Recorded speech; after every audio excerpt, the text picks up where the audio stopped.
ফয়জুল করিম লড়াইকে সর্বনাই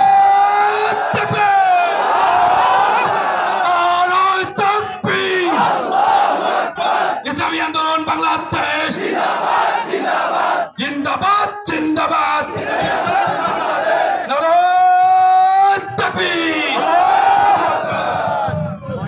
আমরা সবাই বসে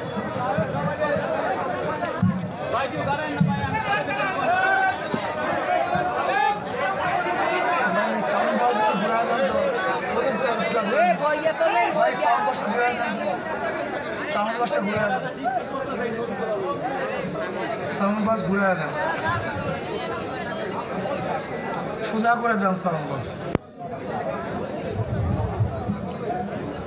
আসসালামু আলাইকুম ওয়া রাহমাতুল্লাহি ওয়া বারাকাতুহু নাহমাদু ওয়া নুসাল্লি আলা রাসূলিল কারীম আম্মা বাদ আউযু বিল্লাহি মিনাশ শাইতানির রাজীম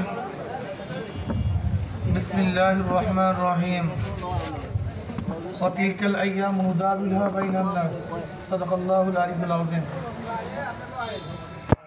সবাই দুরূদ শরীফ সাল্লাল্লাহু আলাইহি ওয়াসাল্লাম ইসলামী যুব আন্দোলন গৌর নদী আগলঝাড়া উপজেলা শাখা কর্তৃক আয়োজিত আজকের সম্মেলনের সম্মানিত সভাপতি শ্রদ্ধাভাজন ওলামায়ে কেরাম সর্বস্তরের ইসলাম প্রিয় দেশপ্রেমী ভাইয়েরা আমার, আমরা কেন এখানে উপস্থিত হয়েছি, কেন একত্রিত হয়েছি, এ বিষয়ে অবশ্যই আপনাকে উপলব্ধি করতে হবে। আমাদের প্রত্যেকটা মুহূর্তের বহু দাম, সময় অনেক দামি, সময়ের চেয়ে দামি কোনো জিনিস নেই। এই সময়কে যে ব্যক্তি ব্যবহার করতে পারে সেই দামি হয়, আর সময়কে যে ব্যবহার করতে পারে না সে দামি হতে পারে না। সময় কারোর জন্য অপেক্ষা করে না। এই জন্য আল্লাহ পাক রব্বুল আলামিন কোরআনের মধ্যে সময়ের কসম কাটছেন, ওয়াল আসর, আমি আসরের সময়ের কসম খেয়ে বলতেছি। এই সময় কেন নষ্ট করতেছেন? এই সময় কিসের, কেন এখানে ব্যয় করতেছেন? অন্য মানুষও জনসভায় যায়, আপনিও জনসভায় আসছেন, তাদের উদ্দেশ্য কি আপনার উদ্দেশ্য কি সম্পর্কে ভালো মতো বুঝতে হবে। এখানে কেন আসছি? রেজায় মাওলা, আল্লাহ সন্তুষ্টির জন্য আসছে। কিসের জন্য ভাইয়া? আল্লাহ সন্তুষ্টির জন্য এখানে আসছে, অন্য কোনো উদ্দেশ্য আসেনি। আমি কেন কাজ করি? ইন্না সালাতি ওয়া নুসুকি ওয়া মাহইয়ায়া ওয়া মামাতি লিল্লাহি রাব্বিল আলামিন। আমার জানি ইবাদত, আমার মালি ইবাদত, আমার বেঁচে থাকা, আমার মৃত্যুবরণ করা একমাত্র কার জন্য ভাই? আল্লাহর জন্য। আমরা কাজ করি আল্লাহর জন্য। যদি আল্লাহর জন্য কাজ করি, আমাদের প্রতিটা মুহূর্ত দামি। বাড়ির থেকে এই পর্যন্ত, আবার এখান থেকে বাড়ি পর্যন্ত যতগুলি কদম মারবেন, প্রত্যেকটা কদম আপনার সওয়াব হবে, ঠিক না ভাই? আমরা কি স্লোগান দেই? বাঁচলে শহীদ, মরলে শহীদ, বাঁচলে গাজী। আমরা মরলে শহীদ, বাঁচলে গাজী। কাজে আমাদের হার বলতে কিচ্ছু নেই, আমরা সবসময় জিতের মধ্যেই আছি। আমাদের হার বলতে মরলেও লাভ, বাঁচলেও লাভ। আমরা মরলে শহীদ, বাঁচলে গাজী। কিন্তু আমি প্রশ্ন করতে চাই, আজকে যারা মৃত্যুবরণ করতেছে, আজকেও দেখেন এক ছাত্র দলের ছুরির আঘাতে যুব দলের মানুষ নিহত হয়েছে। আজকে গত পরশু দেখেছেন ছাত্র দলের ছুরির আঘাতে আর একজন ছাত্র দল মৃত্যুবরণ করেছে। পরশু আপনারা দেখেছেন এক ছাত্র দল আর এক ছাত্র দলকে হত্যা করে, এক যুব দল আর এক যুব দলকে হত্যা করে, এক বিএনপি আর এক বিএনপি হত্যা করে। আপনারা দেখেছেন চাঁদার জন্য মানুষকে হত্যা করছে। আমি প্রশ্ন করতে চাই, বিএনপি বাবারা, আওয়ামী লীগের বাবারা, জাতীয় পার্টির বাবারা, জানি না তোমার নির্মাণ আছে কি নাই, সেটা ভিন্ন কথা, কিন্তু আমি প্রশ্ন করতে চাই, তুমি যে মারা গেছো, তুমি কি পেয়েছো আমাকে বলো? কি পেয়েছো? কি বলো আমাকে? যারা মরতেছো কি পেয়েছো? কিন্তু আমরা বিশ্বাস করি, আমরা যদি মারা যাই, আল্লাহর জন্য যদি মারা যাই, আমরা জান্নাত পাবো। তোমার অবস্থায় খসরাত দুনিয়া ওয়াল আখিরাত, তোমার দুনিয়াও বরবাদ আখিরাতও বরবাদ। আমরা কেন সময় ব্যয় করতেছি? এই সময় কেন ব্যয় করতেছি? আমি বিশ্বাস করি কিয়ামতের ময়দানে আল্লাহ পাক যখন আমার আমল নাম উল্টাতে থাকবেন, আল্লাহ দেখবেন এই বান্দা এই বান্দি এই সময় থেকে এই সময় পর্যন্ত আমার জমিনে, এই জমিন কার? আল্লাহ। জোরে বলেন কার? আমার জমিন, আমার হুকুমত, ইসলাম হুকুমত কায়েম করার জন্য এই বান্দা চেষ্টা করেছে, সাধনা করেছে। আমরা বিশ্বাস করি এই উসিলে আল্লাহ আমাকে আপনাকে মাফ করতে পারে। কিন্তু তুমি যে সময় ব্যয় করতেছো কি পেয়েছো? মারামারি, কাটাকাটি, হানাহানি, লাঞ্ছনা, অপমানিত, অপদস্থ হয়েছে। দুনিয়াতেও কিছু পাওয়া নেই, আখিরাতে পাওয়ার কোনো আশাই করা যায় না। এই জন্য ইসলামী আন্দোলন বাংলাদেশের প্রত্যেকটা নেতা কর্মীকে নিয়াতে খুলুস, নিয়াতকে সহি করতে হবে। আমি কাজ কেন করি, কেন কাজ করতেছে? আজকে নিয়াতে খুলুসের মধ্যে একটা একতলাপ। ওই যে দেখে ছবিওয়ালা গেঞ্জি, এটা ইসলামী আন্দোলন নীতি না। ওই যে ছবিওয়ালা ব্যানার, এটা ইসলামী আন্দোলন নীতি না। ভুল করেছেন, আপনার রহমত থেকে মাহরুম হয়ে গেছেন। হয় নাই? আপনি ইসলামী আন্দোলন বুঝেন নাই। ইসলামী আন্দোলন নিজেকে প্রতিষ্ঠিত করতে চায় না, ইসলামকে প্রতিষ্ঠিত করতে চায়। ইসলামী আন্দোলন বাংলাদেশ নিজেকে প্রচার করতে চায় না, ইসলামকে প্রচার করতে চায়।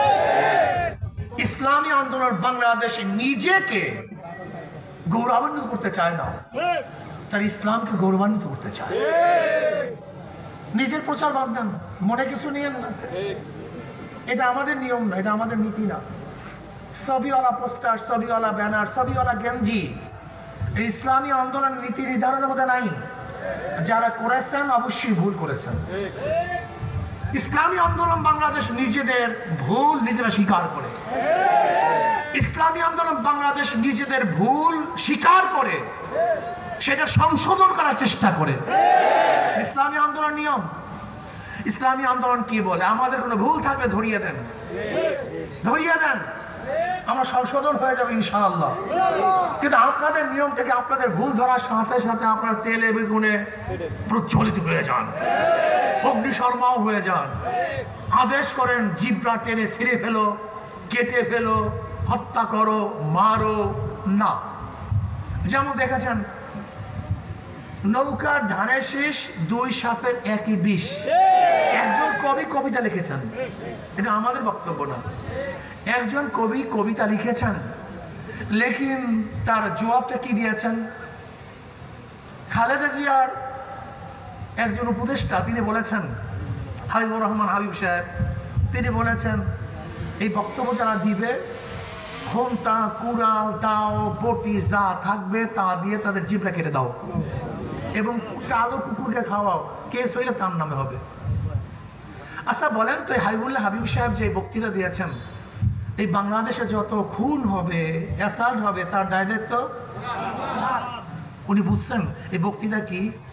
উনি ভেবেছেন আমাকে এখন কেউ কিছু বলে না। তুমি কি জানো এমন বক্তৃতা দিয়েছো 100 বছর পরেও তোমার বিরুদ্ধে কেস হতে পারে, তুমি মৃত্যুর পরেও তোমার বিরুদ্ধে কেস হতে পারে। তুমি কি জানো এমন বক্তৃতা দিয়েছো? তুমি ভেবেছো এখন আমাকে কেউ কিছু বলে না। আওয়ামী লীগ এই ভাবার কারণেই সরাকে, এই ধরাকে সরা মনে করতো। কিচ্ছু না, কিচ্ছু না, লেকিন টিকতে পারেনি। আজকে আওয়ামী লীগের কাজগুলি বিএনপি, আওয়ামী লীগের বক্তৃতায় বিএনপি করতেছে, আমি কোনো পার্থক্য দেখছি না। আচ্ছা বলেন তো, আওয়ামী লীগ কি বক্তৃতা দেয়? মেরে ফেলবো, কেটে ফেলবো, ধ্বংস করে ফেলবো, তাড়িয়ে দেবো, থাকতে দেবো না, জিব্রা কেটে দেবো, হাত ভেঙে দেবো, পাও ভেঙে দেবো। বিএনপি জোরে বলেন, একই বক্তৃতা দেয়, আর কিচ্ছু না। কাউকে থাকতে দেবো না, কাউকে নির্বাচন করতে দেবো না, কাউকে জনসভা করতে দেবো না, কাউকে মিছিল করতে দেবো না, কাউকে মিটিং করতে দেবো না। এক বিএনপিও তার মানে ও বিএনপি না, ও জিয়াউর রহমানের আদর্শই জানে না। জিয়াউর রহমান সাহেবের আদর্শ কি ছিল? বহু দলীয় গণতন্ত্র। এই দেখেন না, মির্জা ফখরুল সাহেব কয়েকদিন আগে বক্তৃতা দিয়েছেন র্যাম্বো ন্যাশন কায়েম করবেন। র্যাম্বো ন্যাশন রং ধনু জাতি, যেরকম বিভিন্ন রং একই সাথে থাকে, র্যাম্বো ন্যাশন এমন একটা জাতি যে জাতির মধ্যে বিভিন্ন আদর্শের, বিভিন্ন মতের, বিভিন্ন পথের লোক একই সাথে রাজনীতি করবে। র্যাম্বো ন্যাশন, আপনি বলবেন র্যাম্বো ন্যাশন সবাইকে নিয়ে রাজনীতি করবেন। অথচ আপনার বিরোধী দলকে আপনি সহ্যই করতে পারেন না, বিরোধী দল কথা শুনতেই পারেন না। এটা কেমন কথা হলো? আমি যেই কথা আগে বলেছিলাম, নৌকা ধানের শীষ দুই সাপের একে বিষ, এর জবাবটা কিভাবে আসা উচিত ছিল? বিএনপির স্টেজ থেকে জবাব এইভাবে আসা উচিত ছিল, ভাই আপনারা যারা নৌকা এবং ধানের শীষকে একত্রিত করেন না, আমরা একত্রিত না, আমাদের মধ্যে পার্থক্য আছে, এই পার্থক্য। এইটা নিয়ম ছিল, গণতন্ত্রের নিয়ম এইটা ছিল। কিন্তু তারা কি বলেছেন? জিব্রা কেটে দাও। এইটা গণতন্ত্রের নিয়ম নয়, না ডেমোক্রেসি, এটা সন্ত্রাসবাদের নিয়ম। আপনি ডেমোক্রেসি করছেন না, আপনি সন্ত্রাসবাদ বাস্তবায়ন করতে চান, আপনি ডিক্টেটরশিপ কায়েম করতে চান, আপনি বাকশাল কায়েম করতে চান। আজকে আপনার নেতার বিরুদ্ধে কথা বললে কি বলেন? উজু করে তার নাম নিতে হবে। যাদের গোসল ফরজ তারা উজুর মশালা কিভাবে আনতে পারেন? গোসলই তো ফরজ আপনাদের অনেকের। যেখানে যাদের গোসল ফরজ তারা উজু নিয়ে ব্যস্ত হয়ে গেছে। যদি তাদের দুর্নীতির বিরুদ্ধে কথা বলা হয় তারা সহ্য করতে পারে না। বরং আপনাদের বলা উচিত ছিল, আমাদের শাসন আমলে 91 থেকে 96, 2001 থেকে 2006 পর্যন্ত, হ্যাঁ আমরা দুর্নীতিতে 5 বার চ্যাম্পিয়নশিপ লাভ করেছিলাম, আমরা দুর্নীতি করেছিলাম, চাঁদাবাজি করেছিলাম, অমুক করেছিলাম, তমুক করেছিলাম, ভবিষ্যতে ওয়াদা করছি এটা করবো না। এইটা আপনাদের বক্তব্য আসা উচিত ছিল, এইটাই গণতন্ত্রের নিয়ম। কিন্তু আপনি কি বলেন? না আমরা 5 বার দুর্নীতি চ্যাম্পিয়ন হয়েছি, এটা বলা যাবে না, আমাদের অধীনে হয়েছে এটা বলা যাবে না, এত খুন হয়েছে এটা বলা যাবে না। এইটা গণতন্ত্র না, ডেমোক্রেসি না, এটা হলো সন্ত্রাস, সন্ত্রাসবাদ। আপনি করবেন সন্ত্রাসবাদ আর দাবি করবেন গণতন্ত্রবাদ। এদেশের মানুষ এত বোকা না। আপনি সেই অনেক আগের মানুষ মনে করতেছেন, বাংলাদেশের মানুষ এর অনেক পরিবর্তনশীল, এদের অনেক মেধা, অনেক জ্ঞান। আমি বারবার একটা কথা বলতে চাই, জিয়াউর রহমান সাহেবের আদর্শ এই ভালো আদর্শ ছিল, হ্যাঁ মানুষ গ্রহণ করেছে। জিয়াউর রহমান সাহেব মারা যাওয়ার পরে সত্তার সাহেবকে জিয়াউর রহমান সাহেবের আদর্শের কারণেই তো ক্ষমতা আনছিল, কথা ঠিক না? এদেশের সত্তার সাহেব প্রেসিডেন্ট হয়েছিলেন না, কিসের কারণে? জিয়াউর রহমান সাহেবের আদর্শের কারণে।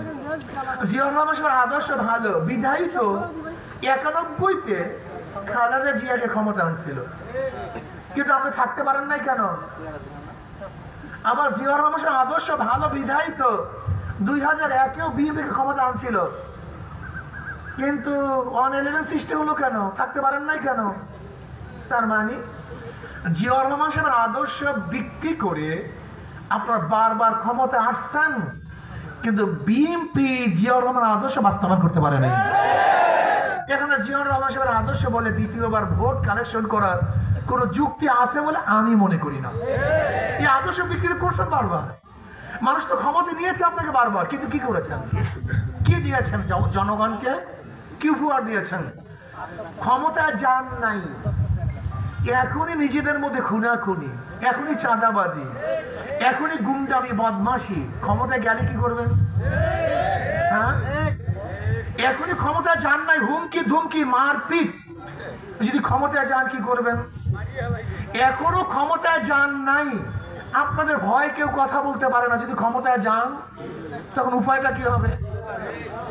এক মেয়ের বাবা বিবাহতে দিতে রাজি না হওয়ার কারণে ক্ষমতায় যান নাই। বগুড়ায় এক বিএনপি এক মেয়েকে পছন্দ করছে, বাবার কাছে প্রস্তাব দিয়েছে মেয়েকে বিবাহ করবে, কিন্তু বাবা রাজি হয়নি, মেয়ের সামনে বাবাকে হত্যা করছে। এই বগুড়ার ঘটনা। এখনো ক্ষমতায় যান নাই, এই যা না যাওয়া সত্ত্বেও বিবাহের প্রস্তাব না দিলে, যদি রাজি না হয় তাহলে হত্যা করেন। ক্ষমতা গেলে কি করবেন? এখনো ক্ষমতা যান না, তজুমুদ্দিন ভোলায় চাঁদা না দেওয়ার কারণে স্বামীকে বেঁধে রেখে স্ত্রীকে গণধর্ষণ করা হয়েছে।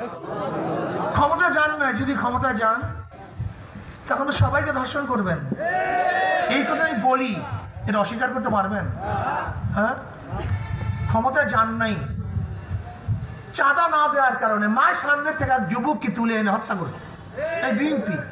এখনো ক্ষমতা যান নাই, যদি ক্ষমতা যান তখন অবস্থাটা কি হবে? এখনো ক্ষমতা যান না, সমস্ত অফিসগুলো দখল করেছেন, কাউকে ঢুকতে দেন না। যদি ক্ষমতা যান তখন অবস্থাটা কি হবে? একদম চিন্তা করেছেন। এখনো ক্ষমতায় যান নাই, ক্ষমতায় যান নাই। ইউনিয়ন পরিষদের গম চাল বিএনপির ঘরে পাওয়া যায়, যদি ঘর ক্ষমতায় যান তখন অবস্থাটা কি হবে? একদম চিন্তা করেছেন? এখনো ক্ষমতায় যান নাই, হসপিটালে সিরিয়াল ভঙ্গ করার কারণে ডাক্তারকে আপনারা অ্যাসাল্ট করেছেন, মার দিয়েছেন, যদি ক্ষমতায় যান তখন অবস্থাটা কি হবে? এখনো ক্ষমতায় যান নাই, আপনারা চাঁদার জন্য শরিয়াতপুরের সমস্ত বাসগুলিকে বন্ধ করে দিয়েছেন, যদি ক্ষমতায় যান তখন অবস্থাটা কি হবে? একদম চিন্তা করেছেন? ক্ষমতায় যান নাই তাতেই চিত্র এই, যদি ক্ষমতায় যান তখন চিত্রটার অবস্থাটা কি হবে? এ পাবলিক একদম চিন্তা করেছেন? একজনও চিন্তা করেননি, একজনও চিন্তা করেননি। আমরা বারবার এদেরকে ক্ষমতায় নিয়েছি, বারবার পরীক্ষা নিয়েছি, ওরা বারবার পরীক্ষায় ফেল করেছে।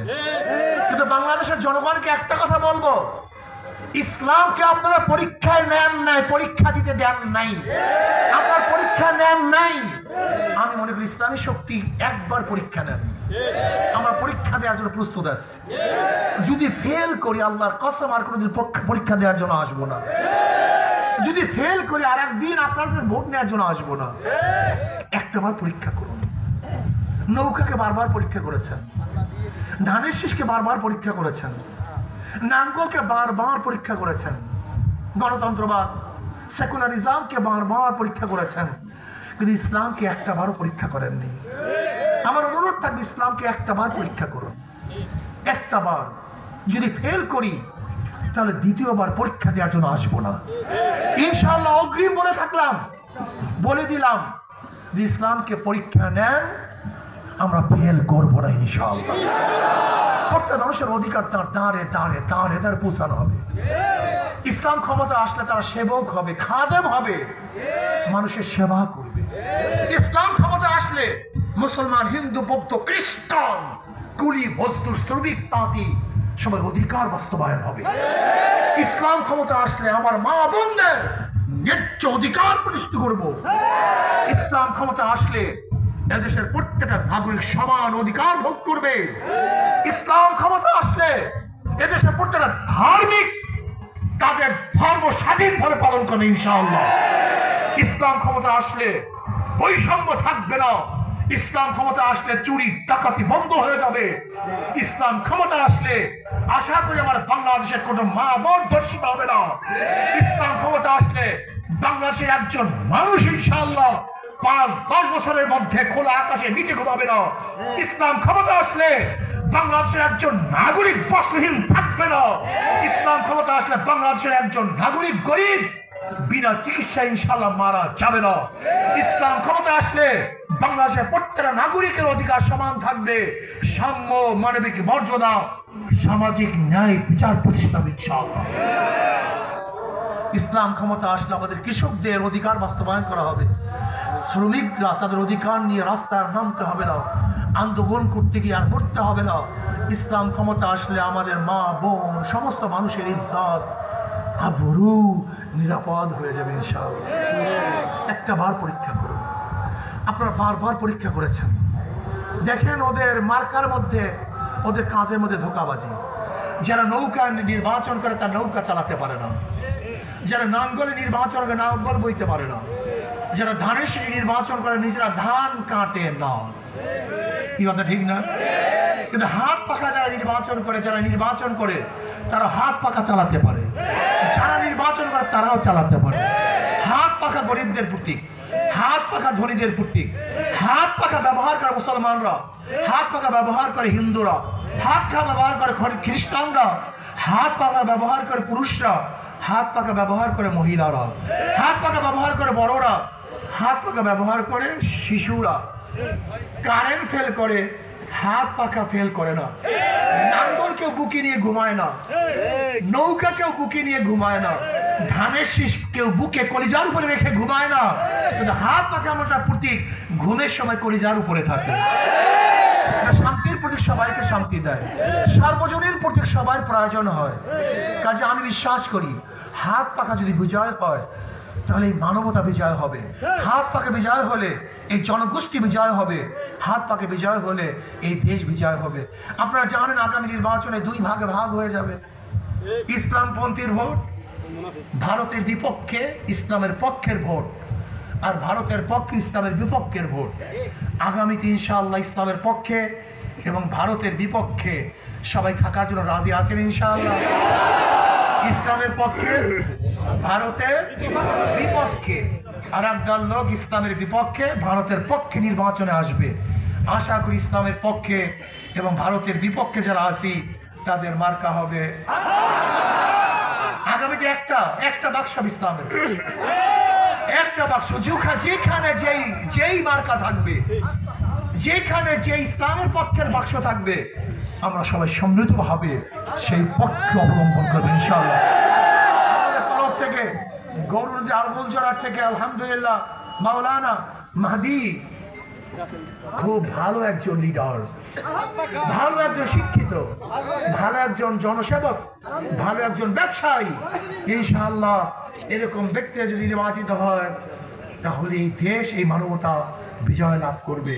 আসুন খুনিদের পক্ষে না থেকে, ধর্ষকদের পক্ষে না থেকে, চাঁদাবাজের পক্ষে থাকবো না, এবার শান্তি এবং সুখের পথে থাকবো। আল্লাহুম্মা আমিন। আল্লাহ আমাদের সবাইকে কবুল করে নেন, ইসলামকে বিজয় করে দেন, ইসলামকে মাত কায়েম করে দেন। রাহমাতুল্লাহি ওয়া বারাকাতুহু। আসসালামু